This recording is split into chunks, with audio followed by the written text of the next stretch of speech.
தந்தி தொலைக்காட்சி நேயர்களுக்கு வணக்கம். நல்லதை சொல்வோம், நல்லதை செய்வோம், நல்லதே நடக்கும். இன்று 27/12/2025 சனிக்கிழமை, உத்திரட்டாதி நட்சத்திரம், பின்னிரவு 4:47 வரை, பிறகு ரேவதி நட்சத்திரம். இன்றைக்கு நான் உங்களுக்கு சொல்ல இருக்கிறேன் நல்ல கருத்து. பிரதோஷம்னு சொல்லி நம்ம கோயிலுக்கு போகிறோம். 7 நாள்லையும் எப்போது ஒவ்வொருக்காவும் பிரதோஷம் வரலாம். ஞாயிற்றுக்கிழமையும் சில நாள் பிரதோஷம் வரும், திங்கக்கிழமையும் பிரதோஷம் வரும், செவ்வாய்க்கிழமையும் வரும். இந்த 7 நாளில் எப்போ வேணாலும் பிரதோஷம்னு வரும். அப்படி வருகின்ற பொழுது நம்ம அந்த நாள் என்ன நாளில் நம்ம பிரதோஷம் வருதோ அன்னைக்கு போய் கும்பிட்டா என்ன நடக்குங்கிறது கூட முன்னோர்கள் கணிச்சு வச்சுருக்காங்க. இது ஒரு அற்புதமான ஒரு கணிப்பு. ஞாயிற்றுக்கிழமை அன்னைக்கு பிரதோஷம் வருதுன்னு வச்சுங்க, இன்றைக்கி லீவு நாள் தானே, நம்ம சிவனையும் நந்தியவும் அம்மனையும் கும்பிட்டு வருவோம்லாம் நீங்கள் போவீங்க. அப்படிலாம் போகக்கூடாதான். பொதுவாகவே ஞாயிற்றுக்கிழமைன்னு இல்லை, பிரதோஷத்துக்குன்னு போனாலே அதில் தோஷம்னு ஒரு வார்த்தை இருக்குது. பார்த்தீங்களா, நம்ம ஜாதகத்தில் எந்த தோஷம் இருந்தாலும் அதை போக்குகிற ஆற்றல் பிரதோஷ வழிபாட்டுக்கு உண்டு. சனி தோஷமாக இருக்கட்டும், செவ்வாய் தோஷமாக இருக்கட்டும், சர்ப்ப தோஷமாக இருக்கட்டும், சகல தோஷங்களும் விலக வேண்டுமானால், சந்தோஷம் வர வேண்டுமானால் பிரதோஷ நேரத்தில் வழிபாடை மேற்கொள்ளணும். சரி, இந்த பிரதோஷம் ஞாயிற்றுக்கிழமை வந்துச்சு அப்படின்னா அங்கே போய் நம்ம அந்த நேரத்தில் அந்த சிவபுராணம் படித்து அந்த தெய்வத்தை வணங்கிட்டு வந்தோம் அப்படின்னா என்ன நடக்கும் அப்படின்னா, ஞாயிற்றில் சுப நிகழ்வு இல்லம் சேரும். சுபகாரியங்கள் உடனே நடந்திருப்பாங்க. போயிட்டு வந்தோம்னா நற்திங்கள் மனதிற்கு அமைதி நல்கும். ரொம்ப கவலையாக இருக்குது, மன நிம்மதியே இல்லைங்கிறவன் திங்கக்கிழமை பிரதோஷத்தன்னைக்கு போய் ஒரு முறை கும்பிட்டு வந்தால் மனதிற்கு நிம்மதி அமைதி நல்கும். சேயோ நாம் செவ்வாயோ உணவு வாய்க்கும். சாப்பாட்டுக்கே கவலையாக இருக்குது, வேலையெல்லாம் கிடைக்கல, ரொம்ப பிரச்சனையாக இருக்குது, ரொம்ப வாழ்க்கை தரம் உயரணும் அப்படின்னு சொல்லி சொன்னால் நமக்கு ஏதாவது ஒரு நல்ல வழி கிடைக்கணும். வேலை வெட்டியெல்லாம் இல்லை, அடிக்கடி வேலையெல்லாம் மாறிக்கின்னு இருக்கு, நம்ம எப்படி உணவுக்கே நமக்கு பஞ்சமாக இருக்குன்னு நினைக்கிறவன் செவ்வாய்க்கிழமை அன்னைக்கு உள்ள பிரதோஷத்துக்கு போயிட்டு வந்தால் எந்த ரூபத்துலேயும் அவங்களுக்கு செல்வ நிலை உயர்ந்து நல்ல சாப்பாட்டு கவலையே இருக்காதான். சேயோ நாம் செவ்வாயோ உணவு வாய்க்கும், சேர் புதனோ ஆண்மகவை தவழ வைக்கும். புதன்கிழமை அன்னைக்கு பிரதோஷம் வர்ற போது இந்த ஆண் குழந்தை இல்லை பெண் குழந்தைன்னு சொல்கிறாங்கன்னு வச்சுங்க, அவங்க போய் கும்பிட்டு வந்தாங்கன்னா அதுக்கப்புறம் கன்சீவ் ஆகிறது ஆண் குழந்தை ஆயிருக்கும். இந்த ஆண் குழந்தை 4 பெண்ணுக்கு பின்னாடி ஒருத்தருக்கு ஒரு ஆண் குழந்தை பிறந்துச்சு. அதனால் அதை பற்றிய தகவல்லாம் உங்களுக்கு பெரிது முறை சொல்கிறேன். பொதுவாக இந்த ஆண் மகவை பிறக்கணும் அப்படின்னா புதன்கிழமை அன்னைக்கு பிரதோஷம் வருகிற பொழுது நந்தி கொம்பு வழியே நாயகனை பார்த்து நம்முடைய கோரிக்கையை சொல்லி சிவன் வழிபாடும் அம்பிகை வழிபாடும் நந்தி வழிபாடும் நம்ம செய்யணும். அதுக்குள்ள நந்திக்குள்ள அபிஷேகங்கள் எல்லாம் பார்க்கணும். வேந்தநகர் நெய்யினிலே குளிக்கும் நந்தி, வியக்க வைக்கும் தஞ்சாவூர் பெரிய நந்தி, சேர்ந்த திருப்புன்கூருக்கு சாய்ந்த நந்தி, செவிசாய்த்தால் கொடுக்கும் செல்வ நந்தின்னு நந்திக்காகவே ஒரு துதிப்பாடல் நான் எழுதியிருக்கேன். இப்படி பல இடங்கள்லேயும் நந்திகள் இருந்தாலும் சில இடங்களில் உள்ள நந்திகள் விஸ்வரூப நந்தியாக இருக்கும். அப்படிப்பட்ட அந்த நந்தி வழிபாட்டில் கும்பிடுற போது புதன்கிழமை பிரதோஷம்னு கும்பிட்டீங்கன்னா ஆண்மகவை தவழ வைக்கும். குருவார பிரதோஷம் ஞானம் நல்கும். ஒருத்தருக்கு நல்ல படிப்பு வரணும்னா வியாழக்கிழமை பிரதோஷம் போது பிள்ளைகள் அவ்வளவு படிப்பு அக்கறை இல்லைன்னு வச்சுங்க, மறதி ரொம்ப இருக்குன்னா வியாழன் பிரதோஷத்தில் போய் கும்பிட்டு வித்யாவிருத்தின்னு சொல்லி நினச்சிக்கினா கண்டிப்பாக மிகப்பெரிய வளர்ச்சி இருக்கும். எனக்கு தெரிஞ்ச என்னுடைய நண்பர் ஒருத்தருடைய புதல்வர் நல்லா படித்தார். ஒரு 8வது 9வது வரைக்கும் நல்லா படித்தார். அதுக்கப்புறம் ஸ்கூல்லாம் மாற்றி சேர்த்தோன்னா படிப்பில் அவருக்கு அக்கறை இல்லை, நண்பர்கள் கூட்டு ரொம்ப வந்துருச்சு. பல மாதிரி பிரச்சனைகள் வந்தபோது சொன்னார், அவன் கொஞ்சம் அக்கறை நல்லா படிக்கணும், ஏன்னா இப்போ அந்த +2 நல்ல மார்க் வாங்கினாத்தான் பெரிய இதுக்கு போகலாம்ங்கிற போது நான் சொன்னேன், குருவார பிரதோஷம் வருது, இப்போ அதில் போய் நீங்கள் கும்பிடுங்கன்னு. கும்பிட்ட பிறகு அவருக்கு அவர் எப்படி எழுதுனாலும் தெரியல, ஆனால் நல்ல மதிப்பெண்கள் இப்போ ஒரு மேல் படிப்பெல்லாம் படித்து நல்லா இருக்கார். பொதுவாக ஞானத்தை நல்கக்கூடிய ஆற்றல் அந்த வியாழக்கிழமை பிரதோஷம் நடக்கின்ற பொழுது அந்த நந்தியம்பெருமான் வழிபாடை நம்ம மேற்கொள்ளணும். சிவன் வழிபாட்டையும் அம்பிகை வழிபாட்டையும் மேற்கொள்ளணுமா. இதுபோல மற்ற நாட்களில் உள்ள வழிபாடுகளில் வெள்ளிக்கிழமை சனிக்கிழமை என்றெல்லாம் வருகின்ற பொழுது அன்றைக்கு பிரதோஷம் வந்தால் நாம் வழிபடுகின்ற பொழுது நமக்கு என்ன நற்பலன்கள் கிடைக்கும் என்பதை பற்றியெல்லாம் தொடர்ந்து இந்த தந்தி தொலைக்காட்சிகளை சொல்வேன் என்று சொல்லி இனி இந்திய ராசி பலன்களை இப்பொழுது உங்களுக்கு வழங்கப் போகின்றேன்.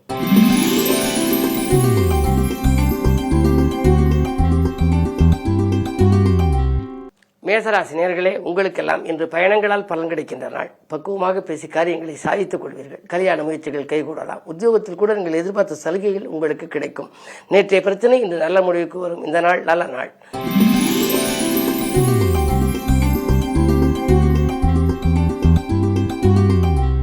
ரிஷபராசி நேயர்களே, உங்களுக்கெல்லாம் தலைமை பதவிகள் தானாக வருகின்ற நாள். தனவரவில் இருந்த தடைகள் அகலும். இனத்தார் பகை மாறும். எடுத்த காரியங்களில் வெற்றி கிடைக்கும். நண்பர்கள் உங்களுக்கு நல்ல தகவலை அதிகாலையிலேயே கொண்டு வந்து சேர்ப்பார். இந்த நாள் நல்ல நாள்.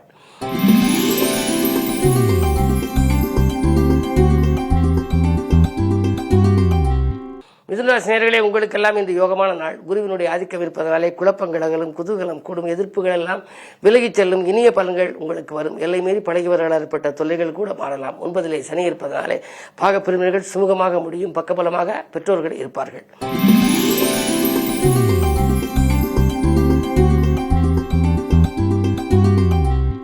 கடகராசி நேயர்களே, அஷ்டமத்து சனியின் ஆதிக்கம் இருந்தாலும் கூட சந்திரபலம் நன்றாக இருப்பதனாலே சிந்தித்த காரியங்கள் சிறப்பாக நடைபெறும். உடன்பிறப்புகள் வழியே உங்களுக்கு உறுதுணையாக இருந்து ஏதேனும் ஒரு நல்ல காரியம் நடைபெறப் போகின்றது.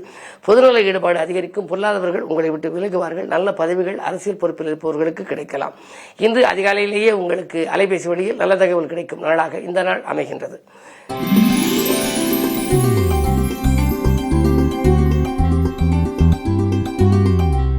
சிம்மராசி நேயர்களே, உங்களுக்கு சந்திராஷ்டமம். எதை செய்தாலும் கொஞ்சம் யோசித்து செய்ய வேண்டும். விரயங்கள் அதிகரிக்கலாம். வீடு மாற்றங்களும் இடமாற்றங்களும் வரலாம். அருகில் உள்ளவர்களின் ஆதரவு குறையும். திட்டமிட்ட காரியங்கள் திட்டமிட்டபடி செய்ய இயலாது. கடன் சுமை கூடுகிறதே என்று கவலைப்படுவீர்கள். வாங்கல் கொடுக்கிறவர்கள் பிரச்சனைகள் வரலாம். கவனம் தேவை.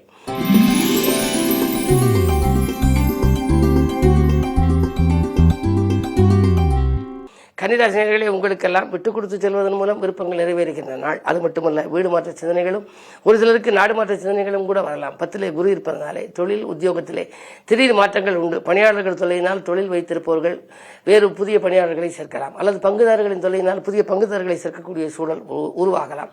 உத்தியோகத்தில் உள்ளவர்களுக்கு உத்தியோக மாற்றங்கள் தானாகவே வரலாம். மேலதிகாரிகள் இணக்கமாக நடந்து கொள்ள மாட்டார்கள். எனவே நீங்கள் கொஞ்சம் விட்டுக் கொடுத்து செல்ல வேண்டிய நேரம். அதே நேரத்தில் இன்று சனிக்கிழமை என்பதனாலே சனி பகவானை வணங்குவது நல்லது.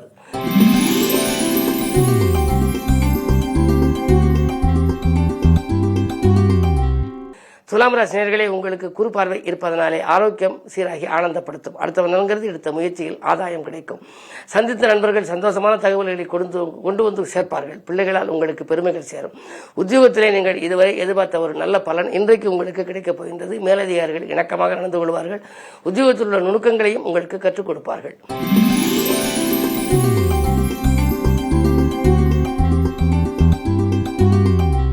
ராசினியர்களே, உங்களுக்கெல்லாம் குருவின் பார்வை 12ஆம் இடத்தில் பதிவதனாலே பயணங்கள் அதிகரிக்கும். பக்குவமாக பேசி காரியங்களை சாதித்துக் கொள்வீர்கள். சந்தித்த நண்பர்களால் சந்தோஷமான வாய்ப்புகள் கிடைக்கலாம். தக்க சமயத்தில் நண்பர்கள் உங்களுக்கு உதவிக்கர நீட்டி நீங்கள் இதுவரை நடைபெறவில்லையே என்று நினைத்த ஒரு காரியத்தை இன்று முடித்துக் கொடுப்பார்கள். திருமண தடை அகலும். இதுவரை வரன்கள் வந்து வாயிலோடு நின்று திரும்பிவிட்டதை எப்பொழுதுதான் நன்றாக திருமணம் முடியும். அது மட்டுமல்ல, சுபகாரியங்கள் இல்லத்தில் நடைபெறுமா? தனக்கோ தன்னை சார்ந்தவர்களுக்கோ இதை பற்றிய சிந்தனை உங்களுக்கு இருந்தால் அது இன்று கைகூடலாம். அது மட்டுமல்ல, 2ஆம் இடத்தை குரு பார்ப்பதனாலே திரண்ட செல்வம் வர வேண்டும். பாக்கியில் வசூலாகி பரவசப்படுத்தும். தொழில் உத்தியோகத்தில் கணிசமான தொகை கைகளிலே புரளும் நாளாக இந்த நாள் அமைகின்றது. இன்று சனிக்கிழமை என்பதனாலே சனி பகவானை வணங்குவதோடு அனுமனையும் வழிபடுவது நல்லது.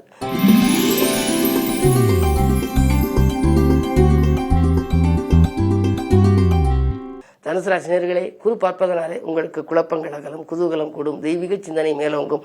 திட்டமிட்ட காரியத்தை திட்டமிட்டபடியே செய்து முடிப்பீர்கள். மனக்கசப்புகள் மாறும். தேவைக்கேற்ற பணம் தேடி வந்து கொண்டே இருக்கும். கூட்டுக்கிரக யோகம் இருப்பதனாலே அரசியல் செல்வாக்கு மிக்கவர்கள் மூலமாக உங்களுக்கு நன்மைகள் நடைபெறலாம். வாங்கிய இடத்தை வெற்றிவிட்டோமே, புதிய இடம் எப்பொழுது வாங்கலாம் என்று சிந்தித்தவர்களுக்கு இப்பொழுது இடம் வாங்கும் யோகம் கூட உண்டு. இந்த நாள் நல்ல நாள்.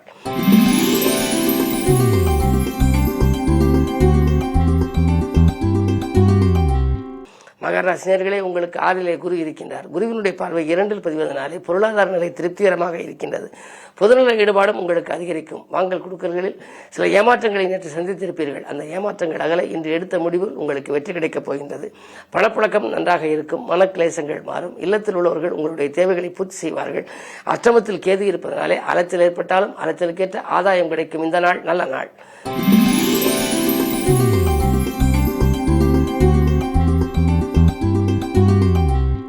கும்பராசினியர்களே, உங்களுக்கு அன்பு நண்பர்கள் உதவிக்கரம் நீட்டுகின்ற நாள். இன்று வியாபார போட்டிகளை சமாளிப்பீர்கள்.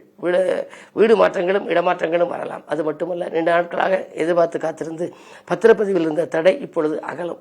புதிய இடம் வாங்குவது, வீடு வாங்குவது, மனை கட்டி குடியேறுவது, கட்டிய வீட்டை பழுதுபார்ப்பது போன்றவற்றிலெல்லாம் நீங்கள் கவனம் செலுத்துவீர்கள். 7 சனிகளை ஜென்மச்சனியின் ஆதிக்கம் இருப்பதனாலே விரயங்கள் தான் கூடுதலாக இருக்கும். எனவே எவ்வளவு விழிப்புணர்ச்சியோடு நீங்கள் இருந்தாலும் திட்டமிட்ட காரியங்கள் கூட சில திசை மாறி செல்லலாம். ஆனால் விரயங்கள் வந்து கொண்டே இருக்கும். வீண் விரயங்களிலிருந்து விடுபட வேண்டுமானால் இதுபோன்ற சுப விரயங்களை செய்ய வேண்டும். இன்று வீட்டுக்கு தேவையான விலை உயர்ந்த பொருட்களை வாங்குவதில் கவனம் செலுத்துவது நல்லது.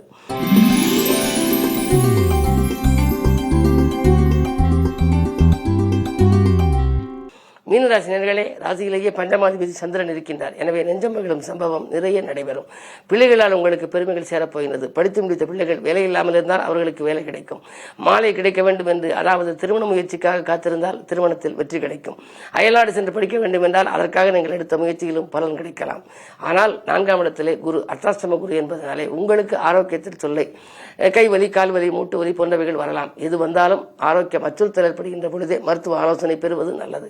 இன்று மாலை பயணத்தை கூட மாற்றி அமைத்துக் கொள்வீர்கள். இந்த நாளை இனிய நாளாக அமைத்துக் கொள்ள இன்று கிழமை சனி என்பதனாலே சனி பகவான் வழிபாடு சஞ்சலம் தீர்க்கும். எழு தீபமேற்றி வழிபட்டால் நல்லது நடக்கும்.